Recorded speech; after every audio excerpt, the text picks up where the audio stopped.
Today we're looking at some previewed rules for the Lord of Virulence, and honestly at the moment I'm a little bit underwhelmed.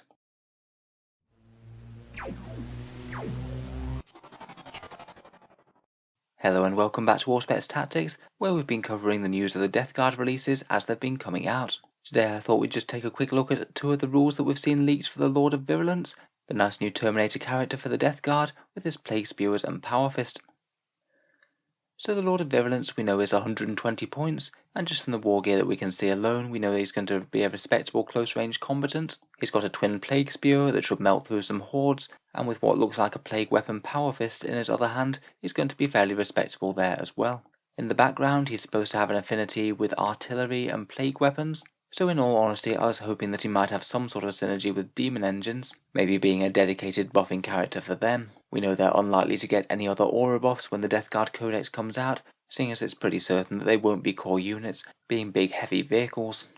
Now we have got a look at his aura buff. We don't know that this is the only one that he has, but it's the only one that they've shown off now, and they haven't mentioned any others. This Master of Destruction aura is honestly slightly weird. It's just a really niche buff that will only affect very certain units in the Death Guard army. It basically only affects core units, so likely infantry, within 6 inches of him. It only affects ranged attacks, and it only affects attacks by them when they're made with plague weapons.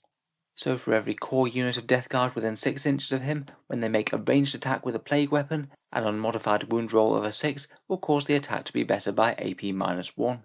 To be honest, if he'd improved their AP by just -1 whenever they're firing, it would have been okay. But because it only happens on the wound roll of a 6, it's actually really quite niche that it even goes off. If you run the numbers, say from a Blight launcher being fired by a Plague Marine squad against some intercessors, it amounts to a 7% damage boost, which is a lot weaker than just say a standard reroll 1's aura from another character.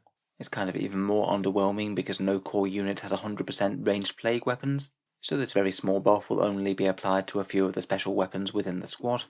I suspect the best use of it might be if the Virulent Round Stratagem still exists for bolters to make them into plague weapons for a turn, then he might be able to buff the entire squad. Still though, it's a fairly small buff that only applies to some of their shots, and if you have to spend extra command points just to make it work in the first place, then it doesn't seem very strong to me. Honestly, I do find that a little bit disappointing. He's basically a ranged fire commander whose rules are absolutely terrible for buffing ranged fire unless there's something else that we haven't seen yet. Perhaps if he also gets the Chaos Lord style reroll 1's aura on top of that, then I guess he could be worth it, though my hopes aren't high as the Lord of Contagion didn't have that rule in the previous codex. I guess we're just going to have to wait and see.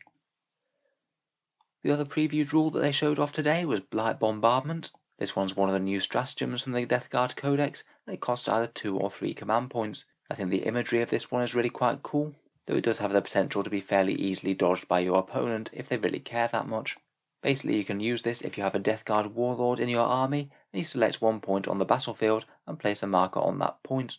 That basically calls down a Blight Bombardment, and your opponent has a turn to get away from that marker if they need to. And then in the start of your command phase, you might potentially do quite a few mortal wounds to everyone nearby.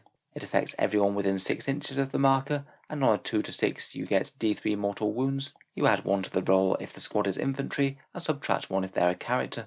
Potentially if your opponent's units are slow or so big that they can't get out of range, you're going to do some mortal wounds to them, or if they just need to stay in place because that's a vital area of the battlefield, it might be right in the centre of their gunline castle perhaps, then you could have a fairly hefty amount of units taking mortal wounds. The way it ties in with the Lord of Virulence is that if the Lord of Virulence happens to be your warlord, the stratagem only costs 2 command points, whereas normally it costs 3. To be honest, just this in itself I don't think will be enough to want me to sway to make the Lord of Virulence my warlord, unless it really made sense for other reasons. Typically with Death Guard, Demon Princes often tend to be the best way to go for warlord traits, at least in the previous codex. You're potentially getting some very powerful things on a big monster rather than just a standard infantry character. If Mortarian's in the army as well, seeing as he gets an absolute ton of warlord traits, he's likely going to be the best choice as well. Overall, I think that this is an interesting trick. It could potentially be very disruptive to your opponents, but it does cost a fair few command points, and they can basically choose the best of what they want, whether just standing still and taking the mortal wounds makes more sense, or whether moving to try and get out of range wouldn't be too disruptive for them. I'm going to guess that this one won't be used quite so much in competitive games. Typically I'd say that multiple small stratagems that give you guaranteed increases in damage and things might be more worth it, but if the opponent has a slow moving Castle of Death, then it could be a great option to cause some disruption. So let me know what you think of the Lord of Virulence's aura buff. I think I'm hoping that he also gets the reroll 1's to hit as well. as otherwise he's just going to be very underwhelming indeed, besides just being a generic fighty character. If you've enjoyed the video, feel free to subscribe to Auspex Tactics. We'll certainly be covering the Codex in full once it comes out. I'm certainly looking forward to getting into all the Stratagems, Warlord traits and relics, and seeing what sort of fun combos we can come up with. Finally, if you have been enjoying my videos, I would just like to mention one way to help support the channel, which is the Element Gamers affiliate link, which you can find down in the video description. If you were thinking about buying some model soldiers in the near future, Element Gamers is a UK-based discount retailer that stocks all of Games Workshop's products with a decent discount.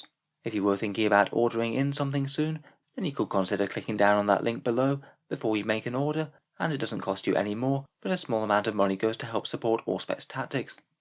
I do have a very similar link for Amazon in the USA and Canada. That one works in much the same way. Click on it and buy literally anything off Amazon. A small amount goes to help support the channel without costing you any more whatsoever.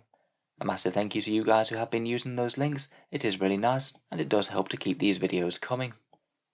In any case, a massive thank you for listening, and I'll hope to see you guys next time.